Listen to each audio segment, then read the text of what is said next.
بصي بقى يا ست البنات، السقعة دي يعني شوية عدس كده حلوين. شوية عدس يعني ايه؟ يعني شوية عدس كده من ايد بطوطة حبيبتكم. معلش بقى، اي طريقة تانية شفتيها للعدس اركنيها كده على جنب وتعالي خشيلي خشيلي خشيلي كده. بصي بصي بصي، اللهم بارك، بسم الله ما شاء الله تبارك الله. شايفين طبق العدس بيزغرط بيزغرط من الجمال والحلاوه، بسم الله ما شاء الله. يعني عاملاه يعني ازاي يا بطه؟ عملتيه يعني اختراع؟ معلش بقى اختراع، ده اختراع. يلا بينا نخش نشوف الفيديو وهنشوف ده اختراع ولا لا، ونشوف الطريقه هتعجبك ولا لا.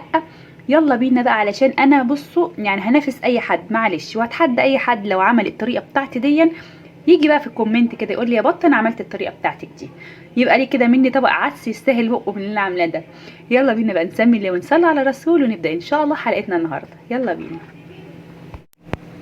بصوا يا حبايبي، انا معايا بسم الله هنعمل بقى النهارده طبعا زي ما انتم عارفين شوربه العدس، طريقه حلوه جدا سهله وبسيطه، والنتيجه ان شاء الله تجنن. معايا هنا مكوناتنا ايه؟ سهله جدا وان شاء الله متواجده في قلب البيت. معايا هنا بطاطس بس صغننه خالص اهي، بصوا 5 بطاطسيات كده او بطاطسايه كبيره لو عندك. ومعايا هنا طماطم ومعايا جزر ومعايا فلفل، فلفل بقى حامي او بارد اللي يناسبك. ومعايا هنا طبعا نص كيلو من العدس. طبعا الكميه ديت على حسب ما انت عايزاه، يعني على حسب احتياجك كمان. تمام كده تمام كده. طب دلوقتي بقى هنقول ايه المكونات، ايه الجديد اللي انت عملتيه. اقول دلوقتي ايه الجديد اللي انا عملته. احنا معانا هنا بنجر، حته بنجر اهي. تمام. البنجر ده بقى هيديله قيمه غذائيه عاليه، وكمان هيديله لون حلو او طعم يتجنن.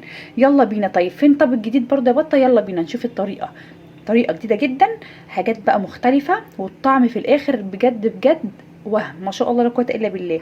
طب ما فيش بصل يا بطه؟ لا طبعا في بصل. يلا بينا بس تعالي ما تستعجليش عليا، وتعالي نشوف احنا هنعمل ايه مع بعض. خليكم معايا. معايا بقى يا حبيبي ايه؟ بصلايه اهي، ده بصلايه كبيره مقطعه كده زي ما انتم شايفين، اي تقطيع بقى، تقطيع صغير طنشات اللي يناسبك، ودعكاها بالملح والفلفل. طيب دوت هيغير في الطعم؟ يعني طبعا هيغير في الطعم وفي الريحه وهيديكي نكهه حلوه قوي قوي. طب ممكن احطها كده عادي من غير ما ادعكها بالملح والفلفل؟ طبعا ممكن تحطيها تخرطيها عادي من غير ما تدعكيها، بس التركه دي بجد بتفرق معاكي جدا جدا في الطعم. معايا بقى كده بسم الله معلقه كده من السمنه، بسم الله اللهم بارك. هديها كده ايه تشويحه كده مع البصله، تشويحه بس، البصل مش هياخد اي لون ولا اي حاجه اهو، هنشوحها بس كده بسم الله. وهنحط كمان معلقتين كده من الزيت. طبعا عايزه تحطي تستخدمي زيت بس او زبده او سمنه بس او يعني خليط اللي يناسبك. بسم الله. يا دوب بس الزبده بس تسيح معايا كده اهو، مش هندي البصله لون ولا اي حاجه. معايا بقى السمنه ساحت ايه، انزل بقى كده معايا معلقه كده من الهريسه، هريسه الشطه بسم الله. عايزه اقول لكم بقى ما شاء الله ريحه البصل تحفه ما شاء الله. تركه اللي انت دعكاها بالملح والفلفل دي كده بتبقى حلوه قوي قوي قوي، بتفرق بجد كتير في الطعم وفي الريحه. الخضار بقى معايا كده بسم الله اللهم بارك. طبعا بصوا زي ما انتم شايفين البصله ما خدتش لون ولا اي حاجه اهي زي ما هي. انزل بقى بسم الله ما شاء الله بالخضار كده بتاعنا. اما يكون عندي كمان كوسه يا بنات بحط لها ايه كوسه كده بتديها طعم حلو قوي قوي وتسكيره حلوه جدا، وطبعا قيمه غذائيه اهو. بسم الله. حاولوا كده يا جماعه اي حاجه مثلا الاطفال مش بيحبوا مثلا ياكلوها كده صريحه تدخلها لهم كده في قلب الاكلات، علشان ايه؟ طبعا صحه عيالنا والمناعه بجد بتبقى مفيده جدا اهو. بسم الله الرحمن الرحيم. اديها بس كده تشويحه كده بسيطه. انزل بقى عليهم بقى بمعلقه من الثوم، برده هياخد برده تشويحه كده معاهم، مش هياخد لون برده ولا اي حاجه. هذا كله بس بنشوح كده الخضار اهو. بسم الله. عايزه اقول لكم بقى الروايح ما شاء الله حلوه قوي قوي. على فكره ساعات لما يكون عندي ليا بحط لها قطعه ليا تدي برده طعم حلو جدا جدا. مش حابه بقى الليا والحاجات دي خلاص استعملي بقى زبده سمنه زيت اللي يناسبك. العدس بقى غسلته كده ونقيته وصفيته، ننزل بقى بيه بسم الله. نقلبه برده كده مع الخضار بسم الله اللهم بارك. بسم الله ما شاء الله. اذكروا الله يا جماعه، قولوا لا اله الا الله محمد رسول الله. دايما كده خلي الذكر في لسانكم وانتوا بتشتغلوا وانتوا قاعدين وانتوا بتعملوا اي حاجه، عشان ربنا يحسن ما بين ايدينا ان شاء الله. تمام قوي كده. عندك بقى اي نوع شوربه ممكن دلوقتي تضيفي عليها نوع شوربه، اي نوع شوربه، شوربه فراخ شوربه لحمه، او ممكن ميه عادي خالص اهي من الحنفيه. بسم الله اللهم بارك.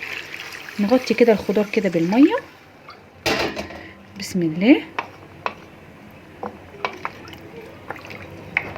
بس كده اخليها بقى تستوي براحتها خالص خالص. علي عادي عليها النار، وبعد ما اول ما بتبتدي تغلي بقى اروح ايه خليها بقى النار وسط تحتيها عشان ما تتلسعش معايا لحد ما تستوي خالص. الخضار اللي معايا ده كله كده يستوي يبقى طري جدا معانا. يلا بينا بقى نشوف هنعمل ايه تاني. بصوا بقى يا حبايبي، مع بقى ما الخضار معانا يتسلق هنجيب بقى كده حله هنحط فيها ايه. بصوا بقى معانا كده بسم الله معلقه كده من الزبده او السمنه، تمام. ومعايا كمان رشه كده من الزيت، معلقتين يعني كده زيت هيسيحوا بس كده معانا. خليكوا بس معايا كده واحده واحده، بجد هتعملوا ان شاء الله احلى شويه شوربه عدس. بفضل الله ما حدش يلاقي العدس ده عندي الا لما ايه بصوا طلب الطريقه على طول من غير اي كلام. اهو بصوا السمنه بقى هتسيح معايا، ومعايا بقى هنا كده مج من الشعريه. بسم الله اهو هتحمر بقى تحمير عادي خالص. استنوا بس كده عليا، هقول لكم دلوقتي هنعمل ايه. دلوقتي تركه هايله، خليكم معايا. هنحط بقى الشعريه شويه ملح كده وهي بتتحمر عشان ايه تنشف كده معانا. لما نيجي نسويها ما تبقاش سايحه معانا كده في قلب العدس، لا تبقى ظاهره كده وماسكه نفسها كده في التسويه. وكمان لما بتيجي تتحمر بتاخد ايه لون واحد كده زي بعضها اهو. بسم الله. التركه دي عامه حتى وانتوا بتعملوا الرز اللي هو بشعريه بحطوا برده رشه ملح كده مع الشعريه عشان تبقى ماسكه نفسها وتديكي برده لون موحد وما تسحش معاكي كده في قلب الرز. بصوا بقى حبايبي الشعريه معايا اتحمرت اهي. هقول لك بقى دلوقتي تعملي ايه. بصوا معايا بصلايه اهي دعكاها بالملح والفلفل وبشرها بشر ناعم قوي اهو، شايفين؟ يا رب بس تكون باينه بس في الكاميرا. هنسمي الله كده وننزل على البصلايه على الشعريه بعد ما الشعريه ما اتحمرت اهو. بسم الله.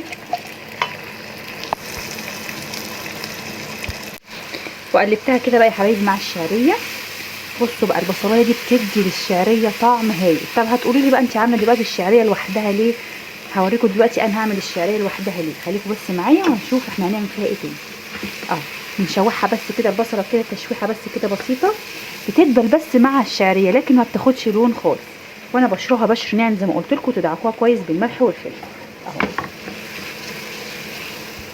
اديت لها بقى كده يا حبايبي تشويحه اهي. معايا هنا بقى مكعب مرق انزل كده بيها. بسم الله. ومعايا كمان هنا كده رشه حبهان وورق لوري، حاجه بسيطه بس كده. ومعايا كمان فلفل اسمر مش هكتر لان انا عامله البصله بالملح والفلفل اهو. بسم الله. نقلب بقى بسم الله كويس جدا. عندك بقى زي ما قلت لك برده شوربه ضيفي شوربه، ما عندكيش حطي ميه، انا ما عنديش فهستعمل ميه. بسم الله. بحب بقى انا اسوي الشعريه لوحدها علشان لما بسويها مع العدس بتلزق كده في القعر وما بتبقاش حلوه. لكن بقى انا لما بعمل بقى الطريقه دي والتركه دي كده مع الشعريه لوحدها بتبقى هايله الحقيقه وما تتلسعش ولا اي حاجه. جربوا بس الطريقه بتاعتي دي وان شاء الله هتعجبكم. خليكم بس معايا ونشوفوا الطريقه ايه للاخر عشان كل دقيقه يبقى فيها حاجه مختلفه وتركه مختلفه. طبعا انا مش هحط ملح تاني لان انا عامله البصله بالملح والفلفل وكمان حاطه مكعب مرق، فمش هحط تاني ملح. وكمان وانا بحمر الشعريه حطيت لها رشه ملح زي ما انتم شفتوا، فانا كده مش هحط ملح تاني كده، هكتفي بالملح اول حد كده. هعلي بقى النار على لحد ما تستوي واوريكم في الاخر هنعمل ايه. خليكم معايا كده يا حبايبي. العدس اتسلق معايا اهو. هحط له بقى رشه كده من الكمون. بسم الله. وهحط له كمان رشه كده من الكاري اهو. بسم الله. كده بقى مش هضيف له اي توابل تاني. حطيت هنا توابل وحطيت كمان على الشعريه توابل وملح ومرقه دجاج، فخلاص كده مش هحط له اي توابل تاني. هضربه بقى لو عندك بقى هاند بلندر او عندك خلاط اضربيه باي حاجه من الاثنين دولت ويلا نشوف هنعمل ايه. وادي كمان يا حبايبي الشعريه استوت معايا وبقت زي الفل تمام كده. وضربت بقى العدس في الخلاط هنزل بقى بيه. بصوا ما شاء الله لون العدس عامل ازاي، شايفين؟ اللهم بارك. عسل عسل عسل اهو. بسم الله اهو. بصوا يا حبايبي بسم الله اللهم بارك، شايفين؟ حط لها بقى ايه نص معلقه كده صغننه من السكر طبعا عشان الحموضه اللي في الطماطم اللي حطيناها مع العدس وهي بتتسلق، نص معلقه بس. واخليه بقى ياخد كده ايه غلوه مع الشعريه، غلوه واحده طبعا على نار وسط. وتحطي تحتيه الشياطه علشان ما يتلسعش منك. تمام، هياخد بس غلوه واحده كده مع بعض وهنشوف هنعمل ايه تاني. خليكي معايا. بصوا بقى يا حبايبي، جبت كده معلقه زبده اهو، فصين من الثوم وحمرها كده مع الزبده، او حمر فص الثوم ده مع الزبده او السمنه. بصوا حبايبي، هتاخد بقى ايه لون ذهبي كده فاتح. احط بقى عليها كده رشه كده من الكزبره الناشفه اهو، واقلب لحد ما تاخد لون ذهبي كده حلو.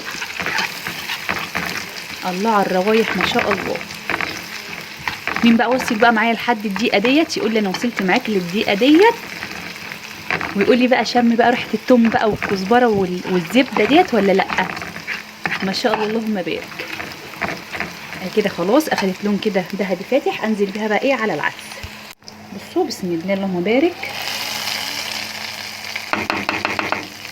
يا سيدي يا سيدي يا بطه يا سيدي، شايفين لون العدس؟ بسم الله ما شاء الله. بصوا ده سمكه اهو حلو جدا جدا، مظبوط قوي ما شاء الله اللهم بارك. تمام كده؟ لا مش تمام كده لسه برضو، خليكم معايا ما تستعجلوش. انا عايزه اديكم كل حاجه انا بعملها في طبق العدس بتاعنا ده. بصوا بقى، برشه كده بسيطه من جوز الطيب،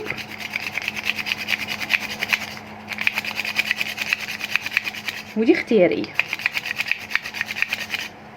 بس كده. نقلب بقى زي ما قلت لكم، العدس اخد غلوه مع الشعريه عشان كله كده يمتزج مع بعضه. بسم الله ما شاء الله. بصوا جمال العدس. طب بذمتكم حد شاف الطريقه دي على اليوتيوب كله بفضل الله؟ يعني عايزاكم بقى تجربوا الطريقه ديت وتبعتولي وتقولولي رايكم ايه.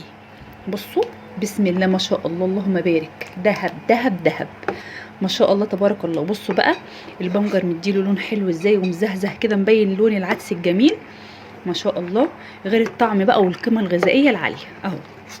يلا بينا بقى نقدمه مع بعض. نجهز بقى طبقنا كده. بصوا بسم الله ما شاء الله اللهم بارك يا رب. بسم الله الرحمن الرحيم. نقرب كده بس شويه. بسم الله.